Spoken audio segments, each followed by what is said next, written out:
السلام علیکم ورحمۃ اللہ وبرکاتہ۔ الحمدللہ 21ویں تراویح مکمل ہوئی۔ آج کا بیان 25ویں پارے کی تلاوت سے مطابق پر مشتمل ہے۔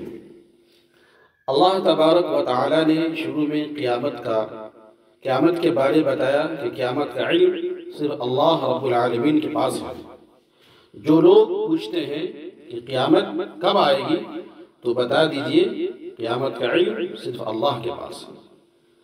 انسان چونکہ بڑا ناشکرا ہے، جب اللہ تبارک و تعالی اسے اپنی نعمتوں سے نوازتا ہے تو انسان غرور کر کے اکڑ کر چلنے لگتا ہے اور وہ بھول جاتا ہے کہ یہ نعمتیں جو مجھے ملی ہیں اس نعمت کو کسی نے دیا ہے۔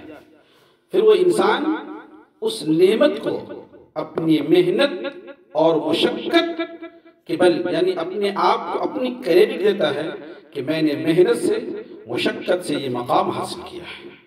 بہت سے لوگوں سے پوچھئے ماضی میں ان کی زندگی بہت بد سے بدتر تھی، لیکن اللہ تبارک و تعالی نے جب انہیں نوازا اولاد کی شکل میں، مال کی شکل میں، صحت کی شکل میں، عہدے کی شکل میں، وہ انسان آج یہ کہنے پہ مجبور ہوتا ہے، آج یہ کہتا ہے کہ جو کچھ آج میں ہوں اب میری محنت، میری کوشش اور میں نے ماضی میں جو محنت کی اس کا پھل مجھے ملا ہے۔ یقیناً محنت کرتا ہے اسی کو کامیابی ملتی ہے، لیکن یاد رکھیے چاہے جتنی محنت کر لے جب تک اللہ رب العالمین کی رحمت شامل حال نہ ہو انسان کامیاب نہیں ہو سکتا۔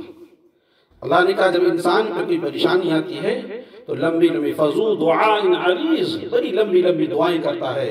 جب انسان ایک بیمار ہوتا ہے تو اللہ کے سامنے جاتا ہے، روتا ہے، گڑ گڑاتا ہے، کہتا ہے میرے مولا میں پریشان ہوں، مجھے بیماری لگی ہے، مجھے معاف کر دیجئے، میں نے بہت غلطی کی ہے، میں نے چوک مجھ سے ہو گئی، اے اللہ اب غلطی نہیں کروں گا، مجھے معاف کر دیجئے۔ فضو دعائیں عریض۔ جب انسان بے روزگار ہوتا تو اللہ کے سامنے لمبی لمبی دعائیں کر کے روزی طلب کرتا ہے۔ جب انسان کوئی پریشانی مبتلا ہوتا ہے تو اس وقت اللہ رب العالمین سے مانگتا ہے، لیکن جب اللہ تعالیٰ کہتا ہے جب اس کی پریشانیوں کو میں دور کر دیتا ہوں، جب پریشانی اس کی ختم ہو جاتی ہے تو وہ انسان بھول جاتا ہے، پھر بھول جاتا ہے کہ مجھ پہ پریشانی آئی تھی، میں نے دعا کی، اللہ نے اس کو ٹال دی۔ اس لیے حدیث میں آتا ہے کہ جو شخص یہ چاہتا ہے کہ اللہ رب العالمین اس کی دعاؤں کو قبول کرے، اس کو چاہیے کہ خوشحالی کے زمانے میں اپنے مولا کو یاد کیا کرے، اللہ سے مانگا کرے، اللہ تبارک و تعالی مصیبت میں اس کی دعا جلدی سنتا ہے۔ اس کے بعد اللہ تبارک و تعالی نے ان لوگوں کا ذکر کیا ہے جو ناشکرے ہیں، ناقدر ہیں۔ قرآن کریم کی جا بجا آیت آئی ہے کہ اگر اللہ کی نعمت کی ناشکری کرو گے اللہ تبارک کی پکڑ زبردست ہے، اور شکر ادا کرو گے اللہ رب العالمین بڑھا دیں گے۔ اس کے بعد سورہ شورا ہے، اس میں مجموعی طور پہ دیکھیں تو یہ سورت مکی ہے۔ اس سورت کے اندر توحید، رسالت اور آخرت کے بنیادی عقائد پہ زور دیا گیا ہے۔ ایمان کے قابل، ایمان کے لائق وہ ذات ہے، یعنی بتایا گیا کہ ایمان کس پہ لانا چاہیے، اللہ تبارک و تعالیٰ کیوں ماننا چاہیے، اس میں اس آیت میں وضاحت بتائی گئی۔ توحید کی تعریف، ایک اللہ تبارک و تعالیٰ کی عبادت کرنی چاہیے۔ پھر مسلمانوں کی خصوصیت بیان کی گئی ہے کہ ان کے اہم معاملات آپس میں مشورے سے طے ہوتے ہیں۔ مشورے کے عربی زبان میں شورا آیا، اس لیے اس سورت کا نام سورہ شورا رکھا گیا۔ اس میں اللہ تبارک و تعالیٰ نے فرمایا آگے، اس میں تعجب کی کوئی بات نہیں ہے کہ ہم وحی کے ذریعے سے پیغمبروں کو اپنی کتاب کا علم دیتے ہیں اور تم شک کرتے ہو اور شرک میں مبتلا ہوتے ہو۔ اے مشرکو تمہارا گناہ اس قدر سنگین ہے کہ اگر آسمان تم پر پھٹ پڑے تو کچھ بعید نہیں ہے، یعنی تمہاری غلطی اتنی ہے کہ اللہ تبارک و تعالیٰ تم پہ آسمان سے بارش برسا دے، عذاب کی بارش کر دے تو اس کے مستحق ہو۔ آگے ارشاد فرمایا کہ اے نبی لوگوں سے کہہ دو کہ میں تبلیغ دین کے کام میں تم سے کوئی اجرت نہیں مانگتا ہوں۔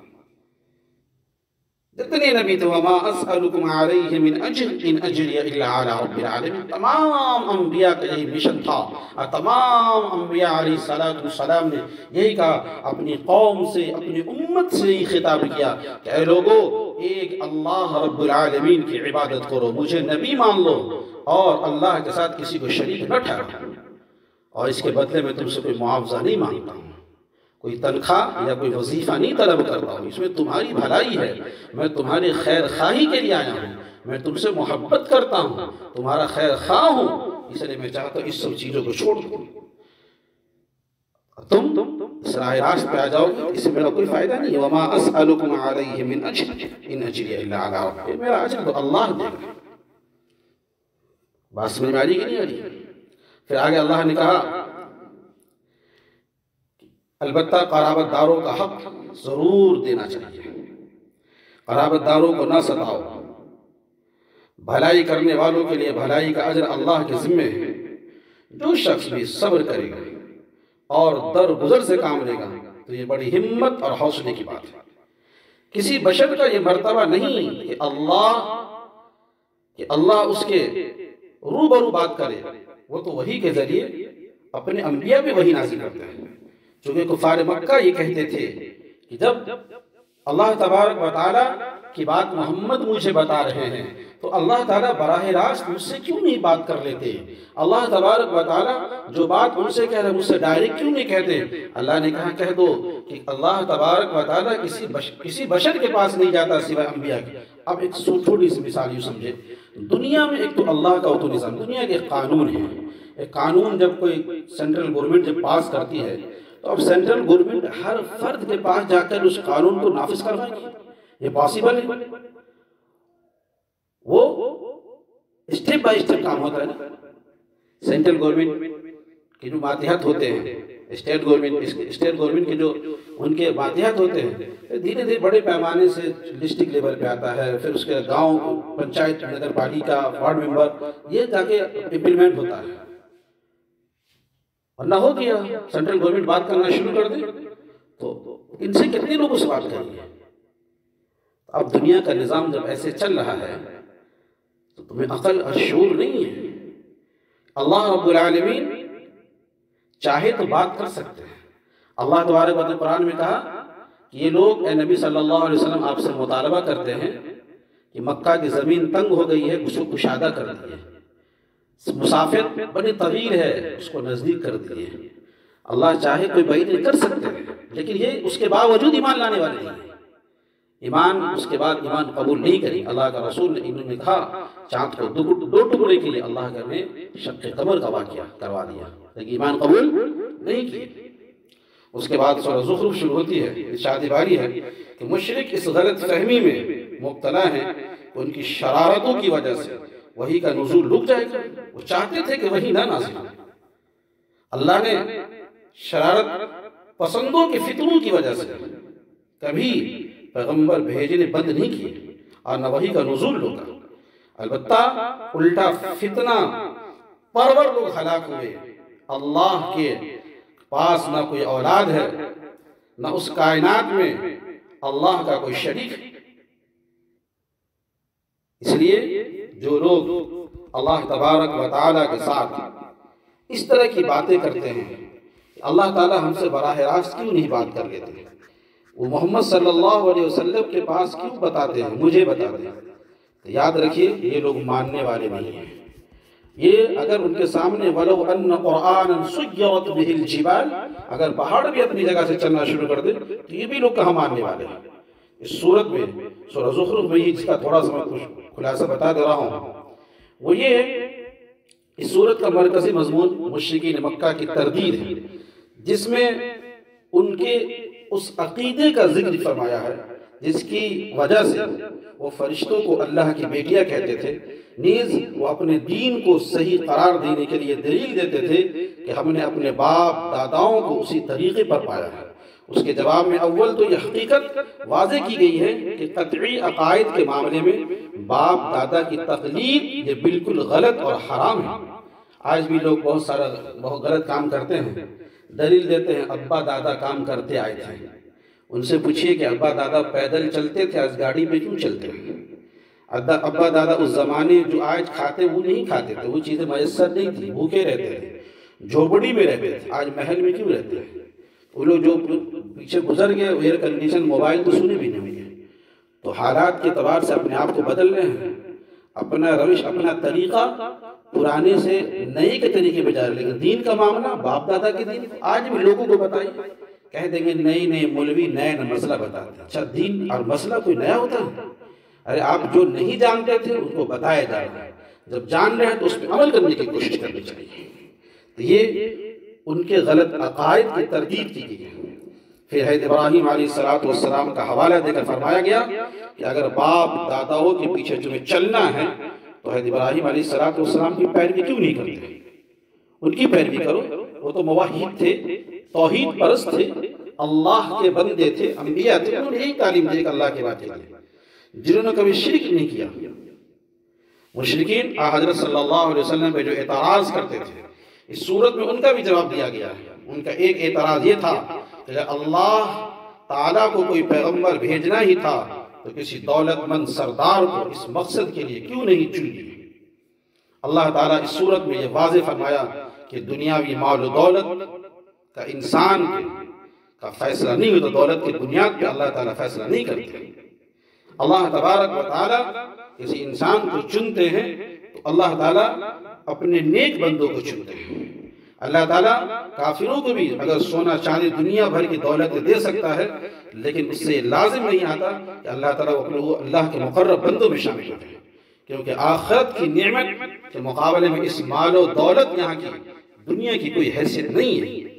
اس صورت میں یہ بھی واضح فرمایا گیا کہ دنیا میں اللہ تعالیٰ معاشی وسائل کی تقسیم اپنی حکمت کے مطابق کرتے ہیں، ایک خاص انداز سے فرماتے ہیں، جس کے لیے ایک مستحکم نظام بنایا گیا۔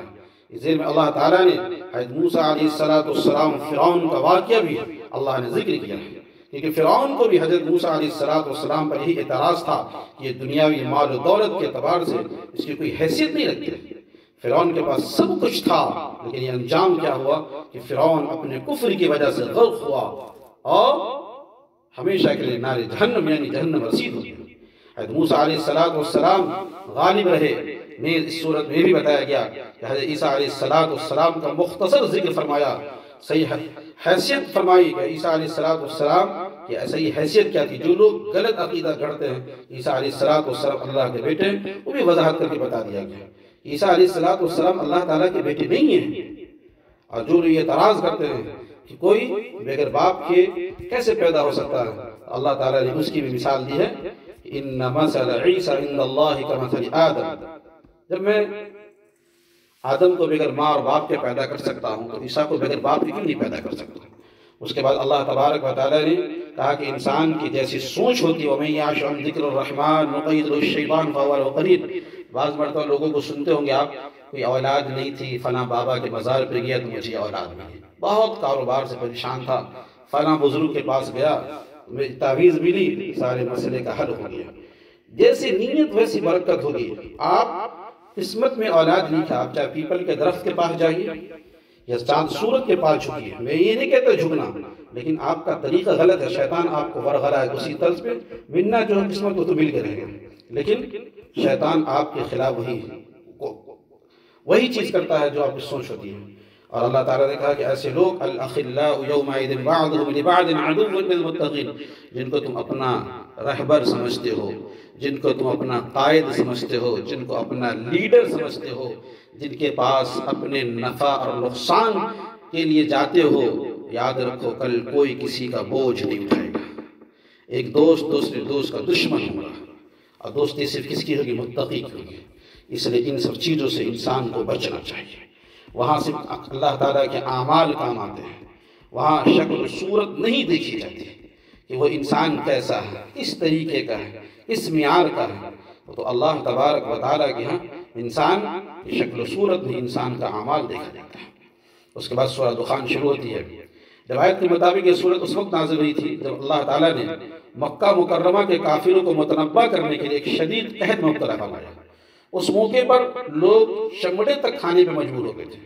ابو سفیان کے ذریعے کافروں نے حضور صلی اللہ علیہ وسلم سے درخواست کی کہ قحط دور کرنے کے لیے اللہ تعالیٰ سے دعا کریں، اور ہم وعدہ کرتے ہیں کہ اگر قحط دور ہو گیا تو ہم ایمان لے آئیں گے۔ حضور صلی اللہ علیہ وسلم نے دعا فرمائی، اللہ تعالیٰ نے قحط سے نجات عطا فرمائی۔ لیکن جب قحط دور ہو گیا، یہ کافر لوگ اپنے وعدے سے پھر گئے، ایمان نہیں لائے۔ اس واقعے کا تذکرہ اس صورت میں اللہ تعالیٰ نے کیا کہ کیسے وہ لوگ بد اخلاق لوگ تھے۔ اس سلسلے میں فرمایا گیا کہ ایک آسمان پر دھواں